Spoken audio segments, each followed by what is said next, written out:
since I laid my eyes on you, my baby. I just wanna make your dreams come true, my lady. If you low, I'll lift you up. Just let me know. Welcome to A Goddess Life. Welcome, beautiful goddesses and beautiful souls, to A Goddess Life podcast. You are here for this week's episode, right on the precipice of an equinox, solar eclipse, and new moon. That's three very, very positive, changing, new kind of an energy that we really want to harness, and we're going to dive into today in our conversation. It's about discernment, desire, attachment, and manifestations as we begin to roll into or step into this new moon, a changing of the season, and a solar eclipse. I bet so many of us, and not just me, are feeling the changes that are coming in. I have done a lot of manifestations for different things that I wish want to happen in my life and I want to experience. They say the body will feel it when it's starting to come in, feeling the energy. And I'm starting to feel the energy of change, of different things, of exciting things. But I don't know how or what or when. That makes me really excited, very nervous, and me wanting to know. I want to know. The Virgo in me wants to have a plan. I need to have it like written down. That makes total sense. Even though it's a Virgo trait for sure, needing to know and have everything structured and being prepared and planning and checking it off. I do feel like that's just a general consensus among most people, right? We all want to know. One, we want to get excited. Two, sometimes we think that knowing will remove any doubt.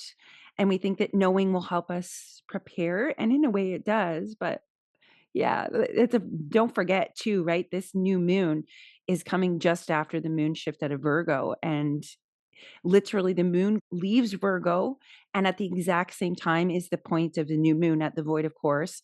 And then I think it's like, I want to say 2 hours later, the moon shifts into Libra. So as soon as we hit this new moon, like if we were to talk about the exact pointing of it, it shifts directly out of Virgo, which prepared us for it into the Libra balancing. But initially, that new moon is when the moon is void, of course.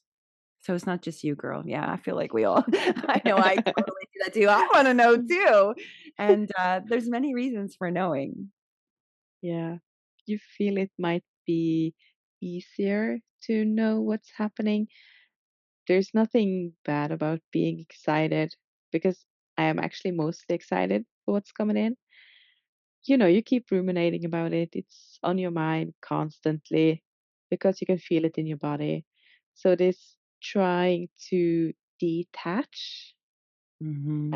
I somehow don't like that word. Trying to not get so caught up in what you think is coming in because it might be so much better than what I thought I wanted, like my mind wanted. But my soul and my guides might have different plans that are bigger and better. We have our limits of what we think we can have or achieve based on our own limits. Yeah, and also with the changes that we had with the full moon eclipse Mm. and with the changes of the inner limiting beliefs that we had. The manifestations I had made for a year, 2 years ago might not be What you big want now. enough. Yeah. What the caterpillar dreams of and the butterfly dreams of are two vastly different frequencies, because the caterpillar typically is limited by the fact that it cannot fly, it must crawl. Whereas that transformation into that butterfly, just as a metaphor, it's like the possibilities become endless. I can fly anywhere. I can dip down low into the valley, skim across the water, or I can go high above the trees. The possibilities become multiple pathways.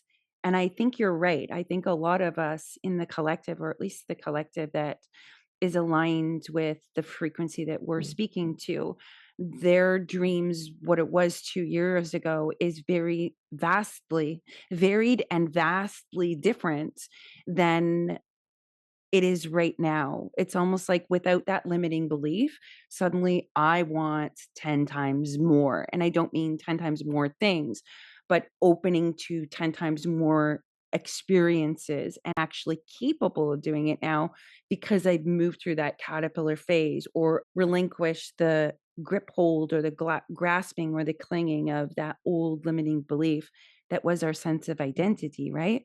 The butterfly can't fly if it maintains the identity of the caterpillar. It can't play its role as a butterfly, quote unquote, fly. It can't fly and play the role of the butterfly if its mentality or its identity doesn't recognize that it's changed and it clings on or maintains the identity of the caterpillar. In this way, the butterfly doesn't fly because it's got, I'm hearing like a identity crisis almost like, and that's kind of what happens when you go through these shifts, right? If I'm losing a state of way or a limited belief about who I am, you kind of go through an identity crisis, but it's not really a crisis. It might feel that way, but really it's you suddenly realizing, hold on, I'm not that anymore. And I'm not this. And all these potentials are there. So let's do it. And how do I not attach? And how do I have discernment about what do I genuinely want? Or is this something that somebody else wants for my life and is no longer aligned? So much stuff in what you said is so packed into the concept of manifestation. And in addition, you have to be in your own authority and recognize your own power to be able to create the world that you want to in order to manifest the world that you want to. Like I know for me, Anna, I went for a period there where I wanted to manifest all these realities. And logically, I understood that I'm a co-creator. I know this. I know that I am more than capable of creating the exact reality that I want to, of drawing in all the people that I need to, and allowing it to also flow and unfold into wonderful things that I didn't expect as well. I logically knew this, but deep in the deep old root cellar of my being was this identity that said, you can't exert your power in the world. Look at how many times that people have come in who were supposed to be co-creating with you and did the exact opposite. So there was like this piece of me that I went for a long time where it's not that I didn't believe it and it's not that I logically didn't understand it and it's not that I wasn't taking the steps towards creating those things and finding the pathways. It was there was this little itty bitty seed in there which was like, hold on, this identity way down at the root bottom that says you can't exert your personal will to help shape and mold the reality you want to, there's a piece of you that doesn't believe you can actually create it because you had so many experiences of people exerting their own will to have something else happen for your life rather than you being in authority of it. So I feel like that's part and partial with discernment and being an authority figure within yourself. And it's funny, Anna, too, because the equinox solar eclipse, like think about it. Your solar energy is the masculine energy. It's your ability to have an intuitive hit and actually act on it. It's your ability to say no to the distractions and put all your focus, all your light into moving forward into that which you want. That's part of that masculine energy. It's not just a new structure, a new focus. It's an active external energy and it's an embodiment. So we're having a fall equinox, which is a turning of the season. And equinox, what does that say? Half and half, right? Then we have the new moon, and it ends up being in Libra after it spends that little bit, a couple hours in that void of course. And Libra is that balance as well. And what are we balancing out? It's a solar eclipse. We're balancing out where our masculine energy was not able to act or direct or take action or protect the things that we actually truly want, particularly for those soul groups who have found it difficult to exert their will in the world in terms of not, overpowering or dominating others, but just being able to say yes and say no and choose the reality I want and put my focus and my energy there. Can we go back to the fact that you didn't like the word detachment, yet we're talking about discernment, desire, attachment, and manifestation? So detaching and attaching imply separation to some degree. Like when I think about discernment, desire, detaching from the manifestation, I actually think of Goddess Shodashi. Her name means 16. And depending on the cultural teachings that you look at, she represents the 16 cities or cities. I'm not sure if I'm pronouncing that correctly. Forgive me. But it's the 16 powers, right? And also more directly, or probably more in alignment with our conversation here, she actually teaches through her energy, her experience, her embodiment, and all the energy that she gifts to us, teaches you how to hold your desire and fully committed to the desire and claiming it and going towards it, but not being consumed by it so that it is everything, which implies an attachment. If I'm going to manifest something and I'm fully claiming the desire of it, I will take my actions towards it, but I don't need to attach to the idea of whether it is or isn't going to come, because I already claimed the desire, and I cannot have the desire if it wasn't already waiting for me to fulfill it. Thus, the idea that I'm attached to, is it going to come? Is it not going to come? What's the how? What's the this? What's the that? Implies that it's not really going to come, or we have an unsettled or a subtle belief, is probably a better term, that that desire may not be able to be fulfilled. And yet every desire is fulfilled. But the manner by which you take the paths to get there, the amount of doubt you introduce, those are all factors in how quickly or how long that desire comes to fruition. And in addition, sometimes in the process, the desire, which we have attached a certain idea of what it looks like, begins to fall away. And we recognize the desire we're trying to fulfill has a completely different persona, completely different location, completely different face, and completely different energy. But it's still the same desire being fulfilled. We have to have discernment in terms of the desire to not attach a certain label to it, because every desire we have is actually the desire to fulfill a certain emotion, a certain feeling. And you can fulfill, for example, love.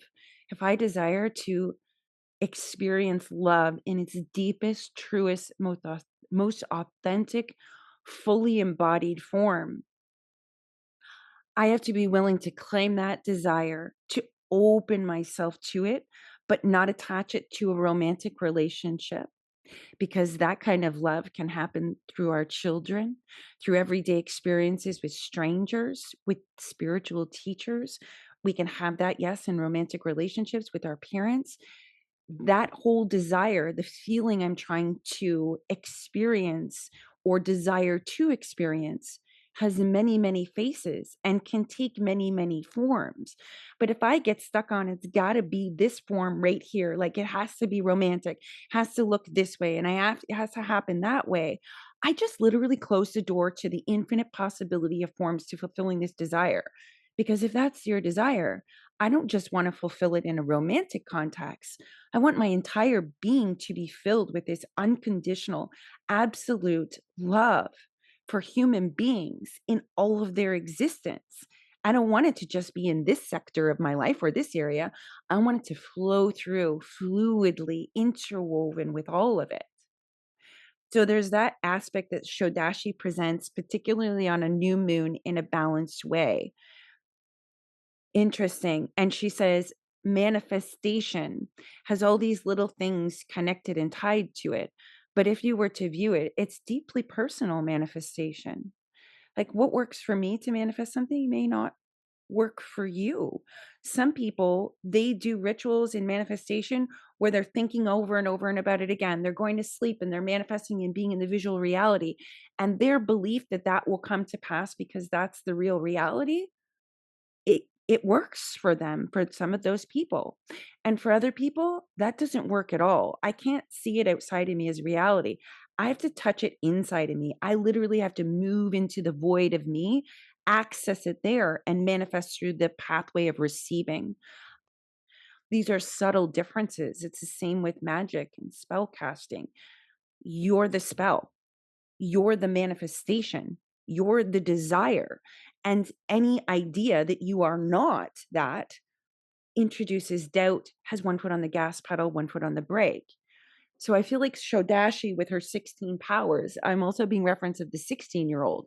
Is it not true that us as 16-year-olds, now that we're both well into our 40s now, as 16-year-olds, I didn't think about all the things that could go wrong. I didn't think I couldn't have it. It was just like, I want to experience this and I'm totally going towards it. And there was no area of me that had all this buildup of experiences that didn't quite work out the way I thought they would. There's a freedom in that. I can't introduce doubt. I can't introduce the idea that it's not going to happen because I'm in that 16-year-old mode where I am all in and everything is wonderful and it's going to be exciting. And I'm not afraid of getting hurt and I'm not afraid of new experiences and I'm not afraid of the unknown. There's magic in that.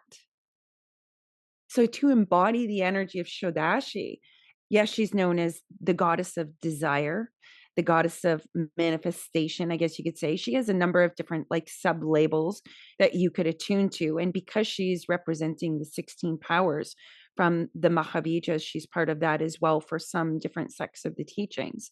But she really represents the ability to fully say, you know what? I actually desire this. And not only do I desire it, I have shifted out of the identity that I can't have it. And I'm not going to be afraid to claim it. And no, I'm not only not going to be afraid to claim it, I'm going to honor that deep desire of what is to be fulfilled. And I'm going to turn my focus towards opening to receiving that and taking steps that are conducive to being able to receive it. The 16 powers is significant, but kind of at a context for our conversation, but also representing the 16 powers that you hold. Like usually they teach that as the spiritual powers, the 16 layers or levels. Everybody has a slightly different tweak on the teaching of it. And not one of them is wrong. It's really what works for you. It's trying out different manifestation things. It's being able to see, where have I attached to something, and is that actually limiting the infinite forms or pathways that I can receive this in, maybe even quicker, that leads me to this one air aspect over here. So it's an interesting conversation because you have to have discernment about where you put your focus. What reality do you truly want? What do you truly want to experience? Who's aligned with that? Who subtly or negatively is undermining you to going towards what you want because it's not the reality they want to create with you. So there's that aspect too. There's also the discernment of being able to assess at any given moment. And you can assess with detachment. We don't like the word to detach only because obviously we're attached to something. To be detached does not mean you are separate. It means you are moving into a total state of sovereignty and freedom, and you can have it all. That's what I'm hearing that song playing. You can have it all if you want to, and your all is different than my all. But if I'm attached to one specific thing, it's not always a bad thing. But if you're bringing in the energy of lack or doubt or any of those things, that makes it's just like friction. It's like discord. It makes it more difficult. But when you understand that a desire can only be consciously sensed, when we allow ourselves to work with the subconscious desire, anything that's been telling you you can't have the desire, and once the desire has arisen, you get to the choice to claim it or not. Most people are afraid to claim it, not because they can't, not because that desire isn't there for a reason, but because there's somewhere deep inside of them, maybe unconscious, maybe conditioned, everybody's different, that perhaps needs to shift that identity to be able to allow them to open to the desire. And I don't know, Anna, sometimes for me, it's a choice point. Like I have to get to the point where I'm like, nope, I am taking this and I am not accepting anything else. I'm tired of everything that's half of that and I want all of it. Sometimes that's the catalyst. And then we move down these different pathways. Detachment. I always think about when we need to attach to something, or like the idea of codependency, we're in separation. We're somewhere in ourselves, we feel like we're in separation. If I have to attach to you, that implies that we're separate. To detach doesn't mean you're separating from people. It means you're separating from the limited forms and the limited ideas and beliefs associated with those forms and identities and roles. And when you detach, you actually come into this beautiful, exquisite, blissful oneness, understanding we are all one, yet we are separate in our individual bodies and individuated souls in order to be part of the experience and expression and evolution and integration and understanding. I can't play my role if I'm not in my individuated soul over here. And you can't play your role unless you're in your individuated soul and its consciousness there. But what's also true is we are one. So to detach relieves suffering. It frees up a profound amount of energy. It also allows us to float in that oneness and in that void. I don't need to attach to you because that would imply that we're separate and I got to take from you and you got to take from me. We can be completely detached and sovereign energy and we are all one and can access that higher network or higher dimensional energy. And attachment and detachment have multiple connotations, right? Like when we think about detaching, there can be some negative things that we feel about it. Same with attachment. Like think about the attachment theory. That's a whole psychological aspect in itself. If you were to look at the attachment theory, it's irrelevant because it's talking about the ways that we attach to others, the ideas to others, but more predominantly, we're attached to an idea of ourselves that we attach or connect or relate to with somebody else. So, in this discernment, desire, attachment, detachment, and manifestation on a new moon and a solar eclipse, we're discovering where we have attached to others in order to maintain an identity. And where we've shifted out of that identity are starting to feel our power. We're also going to see where we've attached ourselves to this role with somebody else. And so to detach from those means we're going to have endings. We're going to grieve that sometimes. Sometimes we just grieve an idea of who we thought we were or a role that we've played. That's normal. It's just moving through an emotional response. Like, what's grief? It is simply an emotional and mental response to a sudden change that maybe is not completely wanted. Maybe it's been long standing. Everybody's different, but it's an emotional response to a change that typically we're not really feeling like, oh, I want to go this way and I want to leave you behind. Ha ha ha. Do you know what I mean? It's not that energy. There's a moment of grief of releasing the energy, but it's because of the result of an attachment to an identity and your identity in relation to the role with somebody else. So detaching to me is actually coming into the beautiful oneness and freedom that we all are and can move fluidly. Whereas attachment to me implies separation. I only need to attach to something when I feel I'm not getting what I need or I can't do what I need. And we have to be separate. But in that detached oneness, we're all one. There's no such thing as attachment or detachment. That's a dualistic nature that helps us to relax to it. So going back, says Shodashi, who's entering the field now, going back to the idea of being able to fully and completely claim a desire without allowing it to consume you. She says requires you to understand that you are the desire. You have the desire because it is part of your intrinsic nature. It's part of something that you can access and you can choose to claim or you can choose to deny yourself.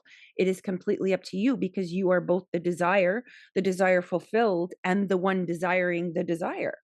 You are all of the key points, you are all of the key players when you look at the multi-dimensional dynamic of it.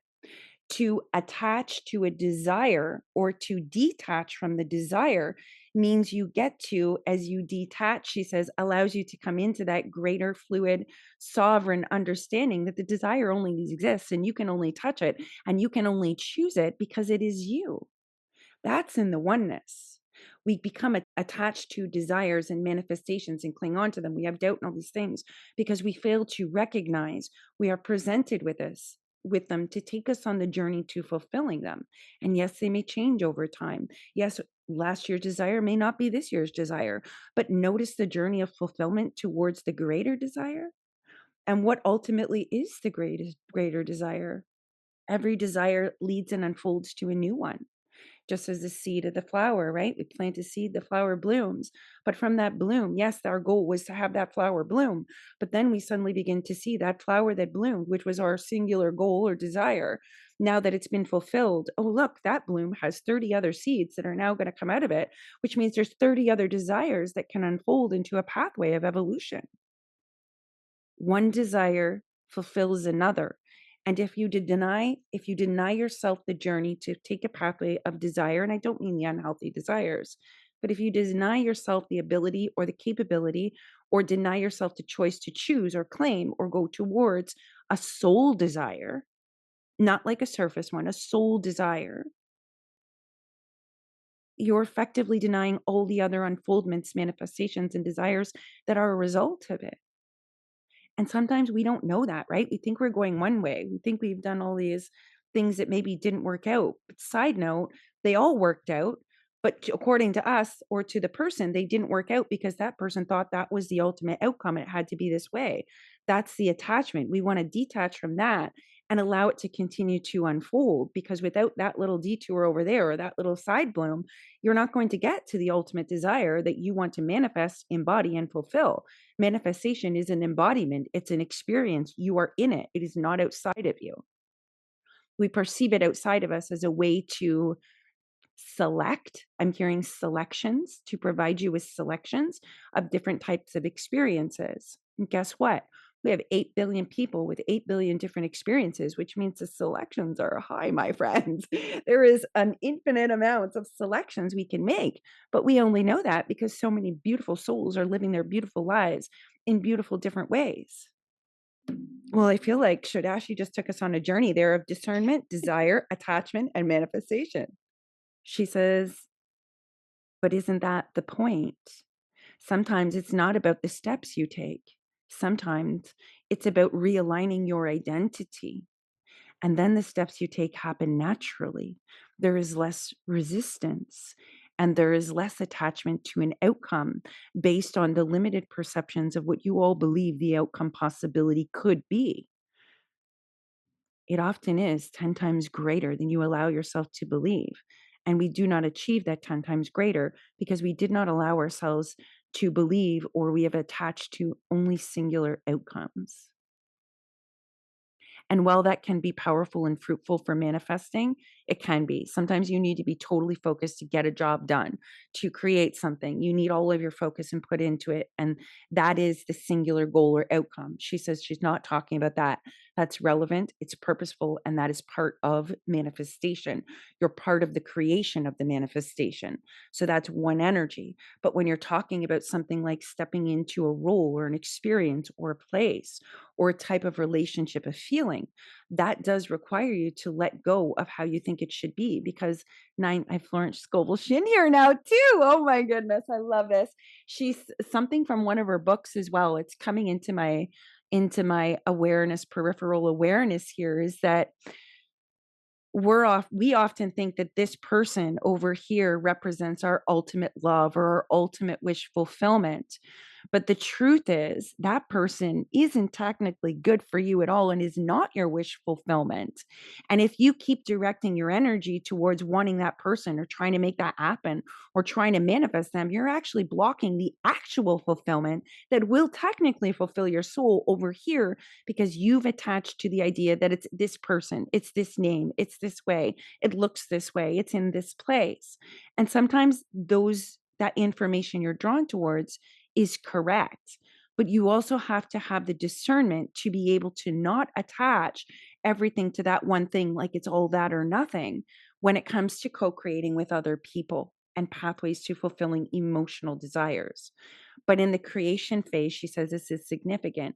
When you are creating something like getting a job done, maybe it's a job, a new career, maybe it's a project you're doing, you need to take your creative focus and be fully embodied in it, because you're part of the creation of bringing something into form. Whereas manifesting experiences with other people, relationships, dynamics, or you in this other place over here, you doing this other thing, you're still part of that co-creation, but there's multiple other people involved, which is why you must release and detach from outcomes and limitations. Interesting. Discernment, desire, attachment, and manifestation. What's your thoughts on all that, Anna? Is this kind Oh, of in alignment? Because I know sometimes we chat before our episodes here just so that the viewers are aware. Sometimes we do have conversations like what's happening in life and what's going on, what's the biggest energy things, what do you want to talk about? But today we didn't really do that. Anna and I were just, she was very clear that she wanted to talk about this. And it was very clear that we needed to kind of bring or shine a light, I'm hearing, or open the lotus into discernment, desire, attachment, and manifestation. The moment we decided it, we hit the record button here. Is it in alignment with what you've been thinking about? yes. And it's also very much coincidence with something that I got in my own meditation. I think the visual just to show how the information has landed in me, because I am in a situation in my life that I know I need to exit, but Mm-hmm. I have been really hesitant of just like doing it because I know that it's not the right way and it's not the way it's supposed to be done. And I truly believe in divine timing. I believe it to my core. So in meditation, I was shown me starting to walk this other way. The situation was shown to the right of me, and I was walking to the left, sort of turning my back on the thing. And where I was walking with light beings. I was walking towards the light, this peaceful knowing that this is the way I am supposed to go. Mm. And I should not worry and use so much energy focusing on what is happening behind me, because it is behind me. And that knowing just gave me so much peace because I Mm-hmm. know I can focus on myself. I know it's aligned for me to focus on myself and what I need to do. And also going into the manifestation part, I am also trying to manifest a house. Mm. Again, I use visuals for everything. So I have visualized my dream house inside in the house. I know how my living room is going to look like, my bedroom, my kitchen. I know where I'm going to put all my herbs, where what type of photographs I'm going to put on my wall. So I was sort of mentally living in this house for some time. And then it evolved into, how do I want to feel when I live in this house? What type of person do I want to be when I'm living in this house?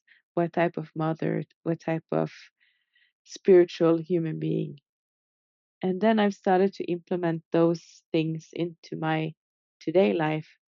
So I'm already that person. And then as time went by, I slowly got the nudges to do different things. Like today, you need to send an email to the bank. You need to talk to them. And then you need to start saving money specifically for moving. And now the latest one has been, now you need to sell off the stuff that you don't use. So just like small steps, sort of guiding me on this way. And I know I could not have started all of that in the same day because I was not ready. But I am slowly starting to get ready, and the energy is starting to get ready. And you don't Yeah. need to worry because you made a decision to go a certain way, and slowly but surely it unfolds naturally. To do that, to go to a house, you need to co-create that reality with the bank, with this person, with the house, with the person leaving the house, maybe if it's a Mm, resale or the house being built. Like there's so many other factors there that we almost need to trust divine timing because there's multiple other people involved. And we don't want you to go out too soon because then you're not going to get to the house that you know you're supposed to get to. And yet here's this, and this, right? Things that we don't really factor into. And I think that that's all of that is beautiful and amazing in order to implement those changes. Sometimes we feel resistant and because it's not time yet. But then when it is time, you'll notice it slowly, easily, effortlessly just begins to happen as it's meant to. And there is great peace in that. yeah, and by doing, actually following that nudge, and I also want to Mm. call it desires, because there's this fire in the stomach. Zzz. You just know that, oh, this is something I need to do. And it Yeah. is so small, it's not scary. And then you do it, and the next time the fire is a bit stronger. And it really is true. You can look at it as many times as you want to, but to feel it, I mean, like the feeling of it, the exquisiteness of it actually projects you into that timeline or that reality. Feeling actually, when the heart stops and they do the paddles and they zap it, when you do something with deep, profound, unequivocal feeling, it's like it zaps all the energy of your thoughts, of everything else, and propels it towards that way. Feeling is so powerful and it's meant to be merged with the visual. That's the heart and the mind being aligned. But notice there's a process. Oh, so good, Anna. I'm so excited for you. So good. Oh, I'm That's excited as exciting. well because I know this is the one of the things that I'm feeling in my body. I know it's coming. Felt it and you thought it. Yeah. So the So body falls into alignment. Ah, yeah, so my mind wants to how much, when, I need time, I need to know how I'm going to do this, but it's going to be okay. It's it going to be is. okay. And that's why I like manifesting through the art of receiving, because I don't have to worry about all those things. I simply need to be in the receiving mode and I allow it to come to me versus me trying to figure out logistically. So you did that without realizing it. You decided this is what you wanted to do and you've been seeing it and then you were feeling it. What does that look like? You started implementing it in your everyday life, thus embodying that frequency already into existence. And then what happened? You started receiving the guidance of when to take an action, right? Receiving is the feminine, your action is the solar masculine. And what are we at? This is a deep partial solar eclipse. They say it's deep, quote unquote, not because it's a full solar eclipse, but it's in the depths is what I'm hearing. It can be spoke to as both a metaphor and both as a exploratory kind of a nature of the scientific or the astronomical viewpoints or teachings or understandings of eclipses and moons and things like that, which isn't really my expertise.